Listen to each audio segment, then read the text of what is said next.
In the interwoven plotlines and stories of World of Warcraft, layers of history have developed across time and space. Sometimes, your journeys across a region of Azeroth reveal amazing secrets, and other times, they remain hidden to you without the proper knowledge of what to search for. Today, I'll be investigating one series of quests that not only brings to light a forgotten branch of Warcraft history, but also completes the lore of a zone on the other side of the world.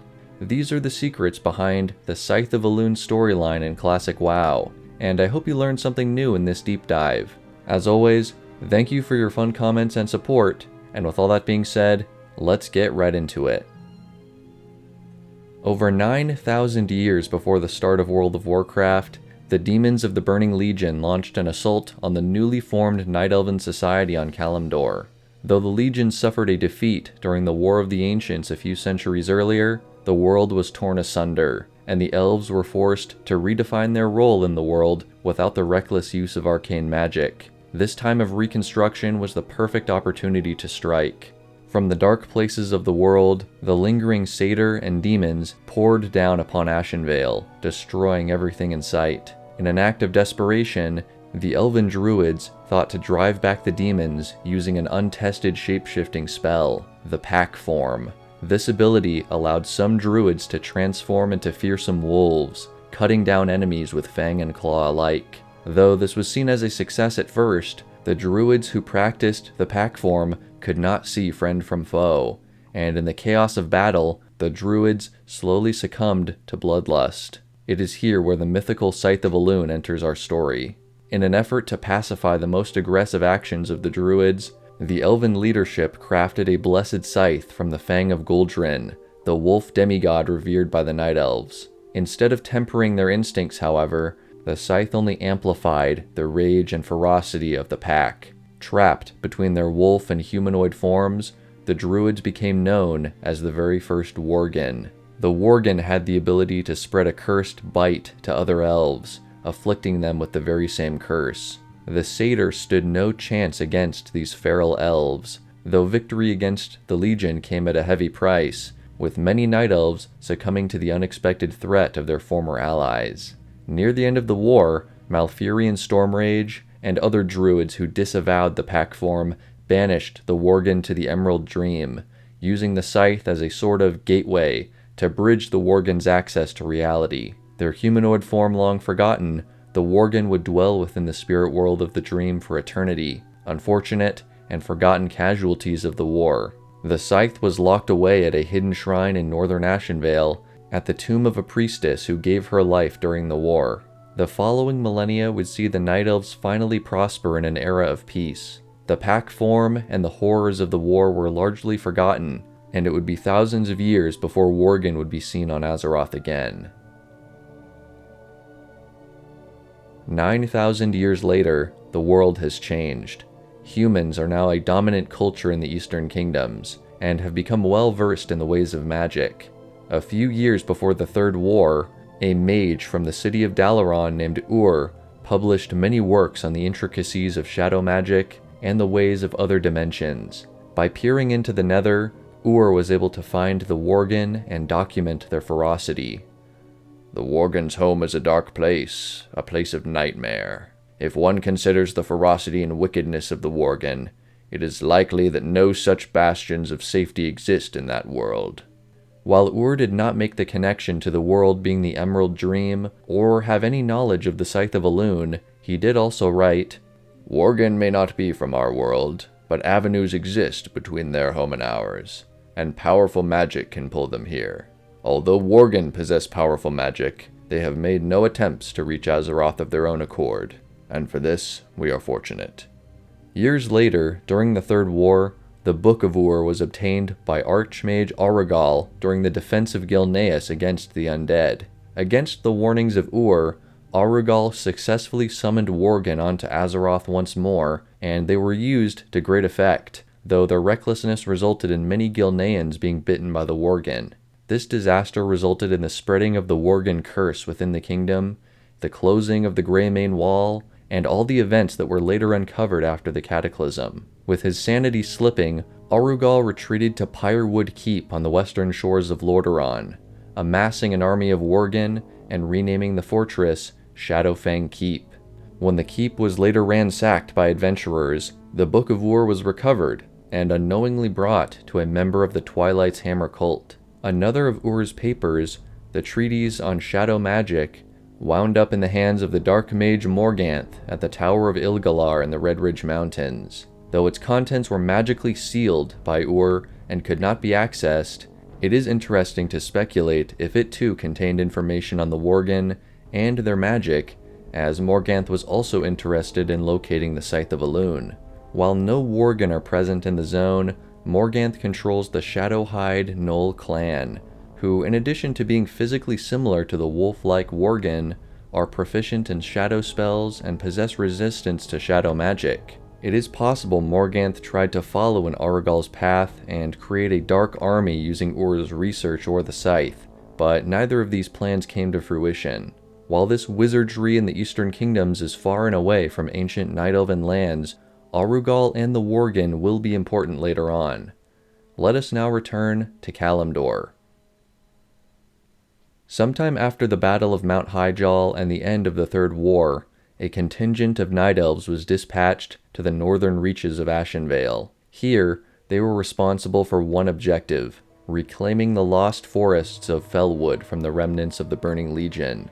As the months dragged on, progress ground to a halt, the inhabitants and the very landscape of Fellwood being so corrupt with fell energy. The leader of this company was Valinda Starsong, a sentinel and priestess of Elune, the moon goddess. After witnessing her forces dwindle in number, she began praying for answers, eventually leaving the expedition to visit the libraries of Darnassus. She uncovered a single text explaining the War of the Satyr and the Scythe of Elune, specifically the Scythe's resting place. Departing from Darnassus with this newfound knowledge, Valinda hoped to find salvation in her campaign against the Legion. However, after another brief appearance in Darnassus, she would never be seen by the Sentinels again. A few months later, Sentinel Maleria Frostshadow was dispatched to continue the advance into Fellwood. It is unknown why adventurers can find her at the Shrine of Asina in western Ashenvale, but in patch 2.0, she was moved to the new outpost at Forest Song, which makes more sense geographically. She implores adventurers to investigate the Shrine of Melthandris to the north, where mysterious wolfmen have been seen. Traveling north confirms that worgen have overtaken the shrine, and fighting your way into the Enclave reveals something major. At the shrine, the magical Tome of Melthandris records visions of past events that occurred nearby. Interacting with the tome calls forth a ghost of Valinda, who says the following: "Goddess, grant me the power to overcome my enemies. Hear me, please. My need is desperate and my cause is just." What is this? Could this be the answer to my prayers? Elune has granted me a weapon, this scythe, to defeat the demons. There are some profound takeaways from this scene. First, it is curious that the very shrine where Valinda obtains the Scythe of Elune is a memorial to none other than Valinda's aunt, Melthandris Starsong, who perished in the War of the Satyr. Second, knowing the scythe has been hidden here for thousands of years calls into question how large a role the goddess Elune played in helping Valinda find the scythe. More than that, why would Elune want to reveal a weapon that had claimed scores of Night Elven lives? The answer isn't clear, but the ambiguity introduces yet another piece of this complicated puzzle. Returning to Maleria with your findings, she suggests you travel to Darnassus to see if you can uncover more. Near the Sentinel's bunkhouse, a Sentinel officer allows you to examine Valinda's abandoned locker, which contains her journal and narrates her journey after obtaining the scythe. It is evident she was successful in summoning packs of worgen onto Azeroth. "I have identified leaders in their packs. To them I have given command of small groups of warriors. We strike from many places in the forest at once, and my campaign against the demons is a fruitful one." As time passed, though, Valinda began to experience the same loss of control, just as Aurigal and the druids of the pack before her. Though I have not summoned additional worgen, their numbers continue to increase. It is as though the scythe no longer requires my intervention for the summoning. I have ordered them to remain at the Shrine of Melthandris. I have heard reports, whispers, of a wizard of the Kirin Tor named Aurigal. From what I have heard, it is possible that he has also summoned worgen. I would consult with this wizard and see what he knows. I will travel to the port in the Barrens and book passage to the New World. From this, it appears as though word of Aragal's summoning of the Worgen has spread far and wide across Azeroth, but his treachery and madness have not. You decide the best course of action to track down the Scythe is to follow Valinda's account, and after booking passage to Booty Bay, still known to the elves as Blackwater Cove, the goblin Ruzgot has some words for you. It isn't every day that a night elf priestess wants to travel with a dirty old caravan like my own. We split up on the way north. She was headed for Darkshire. Your journey takes you north to the withered land of Duskwood. Though you find no evidence of Valinda or the Scythe in Darkshire, there is one who knows where to look. Jonathan Carvin and his family operate a private militia out of Darkshire, working to expel demons and undead wherever they may be found. In recent weeks, Worgen have overrun the southern portion of the zone, and the caravans want to figure out why. Your tale of Valinda and the Worgen puts you on good terms with the family, and Jonathan points you toward Roland's Doom, a mine in the southern foothills where the Worgen presence seems the most extreme. Indeed, the enemies here are towering beasts, magnified by the corruption of Duskwood. Your trip into the mine proves successful. Checking out a tainted pile of dirt reveals one final vision of Valinda. I have failed in my duty, failed my people. The Worgen run rampant, and the Scythe of my goddess is lost. This evil I have unleashed. In whose hand does the power my goddess granted to me now lie? By whose hand is it directed? And with those closing remarks, the story draws to a close. Returning to Darnassus with your discovery allows you to finish the final quest, Answered Questions, which in my opinion is a bit ironic, considering there are still plenty of unanswered questions, or at least questions with hard-to-find answers. We most certainly found evidence of the Scythe of Elune inside the mine, but where did the Scythe end up? Well, we don't know that for sure in the world of Classic WoW, but we do know what happened next. In the Morbant Fell questline that takes place in Duskwood, we meet Jitters, a nervous man who plays a key role in this mystery. Something interesting to mention is that Jitters was actually an accomplice of the Defias Brotherhood who had been taking over territory in Duskwood for some time. After finding the Scythe in the mine, the power of the artifact summoned even more Worgen into the zone, who slaughtered nearly the entire Defias crew. Jitters escaped with his life, dropping the Scythe in the wilderness of Duskwood and retreating to the abandoned town of Raven Hill, where he can be found just a few weeks later in the time of Classic WoW.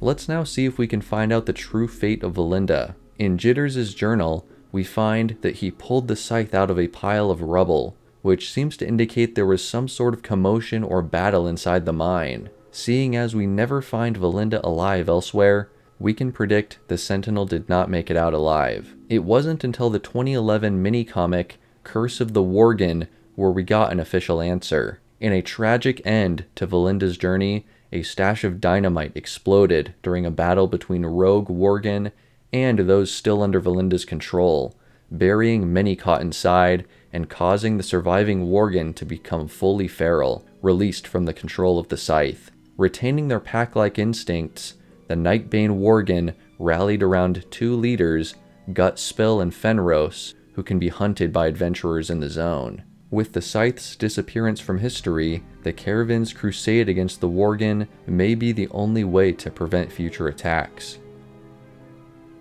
There is an added layer of complexity to this whole storyline that almost nobody talks about, and I have a very interesting lore theory to share with you all today. It is possible, maybe even probable, that the Night Elves conspired to hide knowledge about the War of the Satyr, especially regarding the Scythe and the Worgen. First off, Valinda only learned about the Scythe and its powers from a journal deep within the Darnassian archives, and only learned about the Worgen's role in the war from a vision when finding the staff. Holding the Scythe in my hands, I received a vision of chaos. These wolf men, Worgen, battled an incredible enemy. The Worgen fought savagely, as fit their primitive race, but their enemy was unflinching, the Lords of the Emerald Flame. Keep in mind, this revelation came to someone whose aunt was a key player in this conflict, and she was still apparently never told about the Worgen. Let us also consider the author of the singular document found by Valinda to start her on this path, Fandral Staghelm. Long seen as a maverick within the Elven realm, Fandral could have easily written this as an expose to get revenge on the Elven leadership after his son Valstan was slain in battle, and he began to turn away from Malfurion and the other druids. His goal could have been to discredit the ruling faction by informing the Night Elf populace of this cover-up, but it didn't seem to generate much traction. There was also a book item in the game files called War of the Satyr that was set to be released with Cataclysm, but it was cut from the release. It seems even Blizzard wanted to keep us from finding out the truth. One thing to think about here is why the druids would want to cover this up, and I think the most obvious answer is that they wanted to prevent knowledge of the pack form shapeshift from becoming widespread, which could cause further chaos if more Night Elves became feral worgen. It doesn't seem likely Malfurion and the others would cover this up for the sake of preserving their own reputation, as the new Society of Night Elves was generally much less power-hungry and political than their highborn predecessors. To me, this places Fandral in the wrong, as someone who just wanted to sow distrust within the elves, which was his eventual goal as an enemy agent, but I'm curious to hear what you think. At last, we come to the final chapter of this convoluted tale. I mentioned that Jitters lost the scythe in the wilds of Duskwood, but that may not be the final part of this weapon's journey. Activating the scythe summoned the Dark Riders to the area, possessed humans bound to the Tower of Karazhan in the nearby Deadwind Pass. Years ago, the corrupted Guardian Medivh cursed these riders to collect powerful artifacts, and even after his death, it seems they carry on their task. We never see the riders in the world of classic WoW, but we know from Jitters' journal they searched for and perhaps collected the scythe. With Season of Discovery opening up tons of expanded lore opportunities, we could see the Dark Riders, and perhaps the Scythe of Elune or other powerful weapons, come to the forefront in Phase 4 or beyond. But for now, I hope those of you watching can appreciate the full depth and mystery of the Scythe of Elune in classic WoW. This is the second longest lore video I've ever written after the Empire of Zuldrak, and I had a lot of fun putting it together for you all. Thank you all so much for watching, and until next time, may the Force be with you.